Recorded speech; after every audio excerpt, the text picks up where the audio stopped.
شمع سوے پتنگان زندہ باد، ہر دم پر ہر قدم کے شازیان زندہ باد۔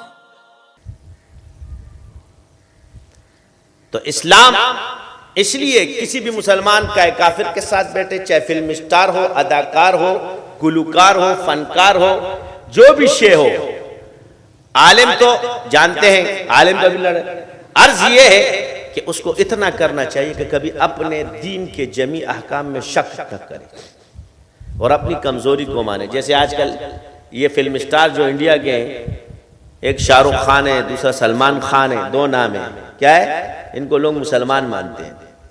تو وہ جا کے جب کہتے ہیں جی، جب ان کے انٹرویو دیکھتے ہیں تو کہتے ہیں جی میں نے تو گھر میں مندر بھی رکھا ہوا ہے اور قرآن بھی رکھا ہوا ہے، مطلب وہ جانماز بھی بنائی، مسجد بھی اپنے گھر میں بنائی ہے، پڑھتا بھی نہیں۔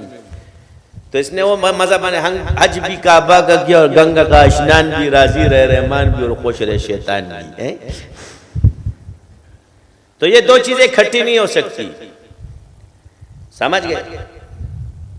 دو مذہب اکٹھے نہیں ہو سکتے۔ دیکھو یاد رکھنا، ایمان اور عبادت معاشرت معاملات میں پھر بھی آ جاتا ہے، لیکن منسوخ دین اور ناسخ دین اکٹھا نہیں ہو سکتا۔ لہذا بت پرستی ہندو مذہب میں بھی حرام ہے۔ کیا ہے؟ ہندو مذہب کے اندر بت پرستی کیا ہے؟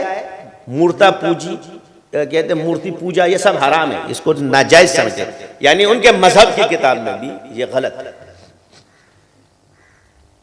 ہے نا؟ حیرت انگیز بات۔ تو جو اپنے مذہب پہ نہیں چل رہا تو اس کو اپنے آپ کو ہندو بھی بولتا ہے، جب ہندو مذہب میں ایک چیز ناجائز ہے۔ تو جو چیزیں عقیدتاً پہ یہ بڑی بڑی مورتیاں اور یہ بنانے کا سوال کیا پیدا ہے؟ تو بات وہی ہے کہ کسی مذہب کے لوگ ہی لوگوں کو گمراہ کرتے ہیں۔ عالم گمراہ ہو سکتے ہیں کیونکہ یہ اس امت کے علماء تھے، صوفیاء بھی گمراہ ہو سکتے ہیں کیونکہ یہ اس امت کے صوفیاء تھے، کیونکہ انہوں نے نبی کے دین میں تحریف کر دی۔ ہمارے ہاں متن میں تحریف تو نہیں ہو سکتی کہ تشریح اور تعبیر میں ہو سکتی ہے، یہ اپنے دماغ میں رکھنا۔ کس میں نہیں ہو سکتی؟ متن میں نہیں ہو سکتی، نہ صحیح حدیث میں اور نہ قرآن کی متن میں کسی کا باپ بھی تحریف نہیں کر سکتا، ختم، یہ حفاظت سے۔ لیکن آج تک دیکھو کہ توحید میں بھی تحریف کوئی نہیں کر سکا کفار نے، اور نہ آپ علیہ السلام کی رسالت میں کوئی تحریف کر سکا۔ تمام آسمانی کتابوں کے اندر یہ دو چیزیں آج تک موجود ہیں۔ عبادات نے کر لی، معاملات نے کر لیا، شرک خود لکھ لیا، لیکن توحید لکھنا پڑا۔ جیسے عیسائی کہتے ہیں بیٹا بیٹا کتابوں میں لکھ دیتے، یہی شرک ہے۔ کیا؟ خدا کے بیٹے، خدا کے، جیسے یہ کہتے ہیں نا اپنے اس میں بنا رہے تھے کہ جی ہم خدا کے بیٹے، یہ کفر ہے، یہی شرک ہے۔ اللہ کا کوئی بیٹا نہیں، یہ ٹائٹل بھی آپ نہیں دے سکتے۔ ہم اللہ کے بندے ہیں، اللہ نے ہمیں اپنی قدرت سے بنایا ہے، اور بیٹا جنس میں سے ہوتا ہے۔ کس میں سے ہوتا ہے؟ جب بیٹے کا لفظ آئے گا تو یہ جنس ہوگا،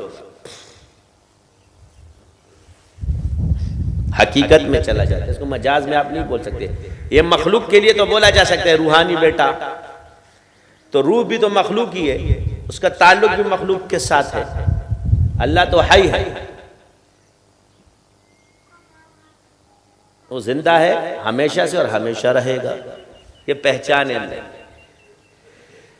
تو ہر انسان عارف ہے، اب وہ دوسرے انسان کی کیوں مان رہا ہے؟ مثال کے طور پہ اگر ان کا عالم غلط بات کر رہا ہے، اس کا پنڈت غلط بول رہا ہے، تو کیا اس کو نہیں ہے؟ انجینئری عقلی لحاظ سے بھی کوئی شے، مثال کے طور پہ کسی نے دودھ پینے کا بولا، کہتے ہیں بھگوان دودھ پیتا ہے، کہ تم جو ہے نا یہ مورتی، تو بات تو یہ ہے کہ اس کو پنڈت کو آ گیا غصہ، لڑکی نے تو صحیح سوال کیا، پنڈت اب اپنی کہنے لگا، ادھر کی اڑانے لگا ادھر کی اڑانے لگا۔ سوال یہ کہ اس پتھر کو ڈال دو اور اس کو دودھ پلا کے دکھا دو، تم پتھر کو دودھ نہیں پلا سکتے اور خدا کے لیے کہتے ہو کہ اللہ کھاتا پیتا ہے۔ اس نے کہا صحیح کہ اللہ کا رزق ضائع کر رہے ہو، بات تو صحیح کی ہے اس نے۔ سوال یہ کہ اللہ کس سے خوش ہوتا ہے؟ تم اس کے مخلوق کو کھلاؤ.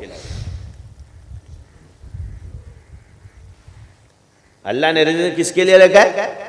اس نے بڑی تعویلات کی. تو سوال یہی تھا اس کے کہ بھائی جب خدا سب کو دیتا ہے تو اسے دودھ کی کیا ضرورت ہے؟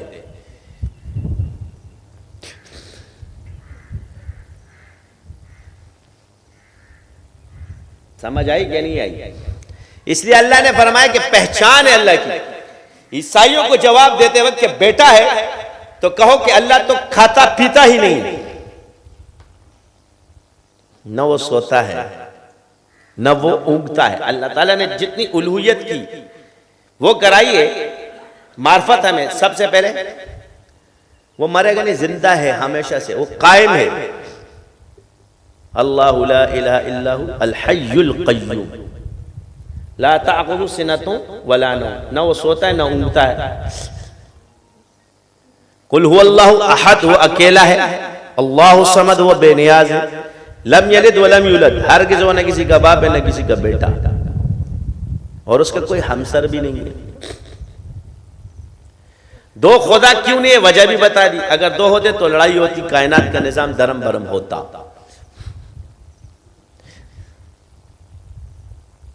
سمجھ آ گئی؟ یہ ساری پہچانے کیا ہے؟ تو جو چیزیں یہ اس کسی کے اندر ہوگی وہ مخلوق ہے.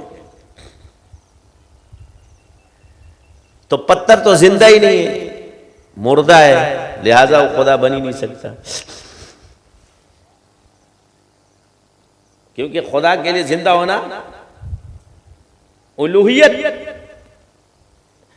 انسان یا بڑے اس میں کیونکہ وہ کھاتا پیتا ہے، نبی کھاتا ہے پیتا ہے سوتا ہے، لہذا وہ خدا نہیں ہو سکتا اور نہ خدا کا بیٹا ہو سکتا ہے. لیکن وہ اللہ کا مقرب بندہ ہے، نبی ہے.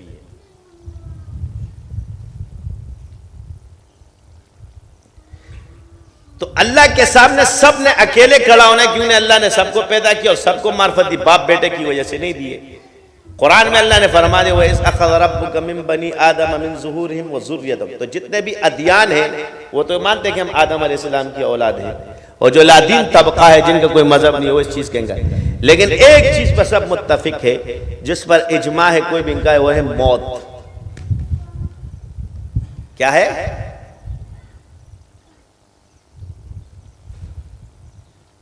موت کا انکار کوئی بھی نہیں کرتا کیونکہ یہ مشاہدے کی چیز ہے. تو جو مخلوق ہے اس کو موت ہے.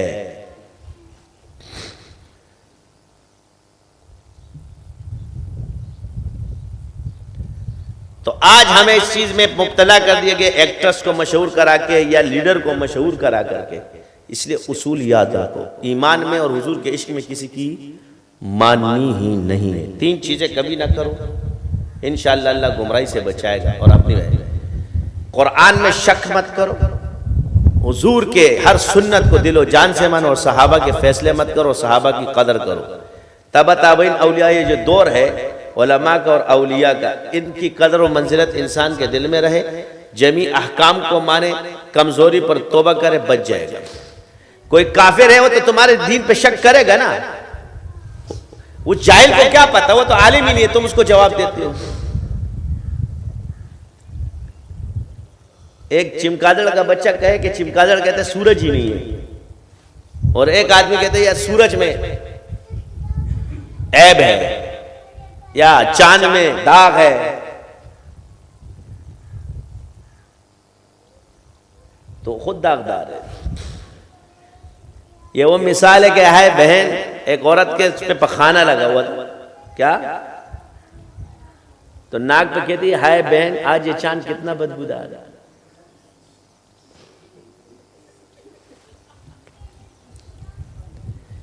تو ان کی مثال تو وہ ہے کہ پخانہ ان کے اندر ہے تو اسے تو بدبو نظر آئے گی. تم اپنے آپ کو کیوں گندا کرتے اس کو؟ تو ان کو یہ بولا کرو کافروں کہ بھائی یہ بدبو آپ میں لگی ہوئی اس لیے تمہیں وہاں نظر آ رہی. وہاں کوئی بدبو نہیں ہے، بدبو تیرے اندر ہے. وہاں کوئی عیب نہیں ہے، عیب تیرے اندر ہے.